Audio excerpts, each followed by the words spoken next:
توفي منذ قليل الفنان محمد فريد عن عمر يناهز 83 عاماً، وذلك بعد صراع طويل مع المرض.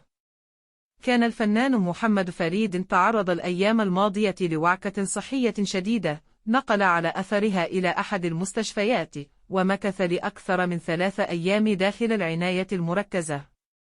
من أشهر أعمال محمد فريد مسلسل ليالي الحلمية بأجزائه ال5، فيلم حب في الزنزانة مع الزعيم عادل إمام، الشيطانة التي أحبتني، ومسلسل غريب في المدينة، والشهد والدموع، ومحمود المصري، وأستاذ ورئيس قسم، وفيلم البحث عن فضيحة، وفيلم احكي شهرزاد، آل ديلر، ومسرحية راقصة قطاع عام، وغيرها من الأعمال الفنية.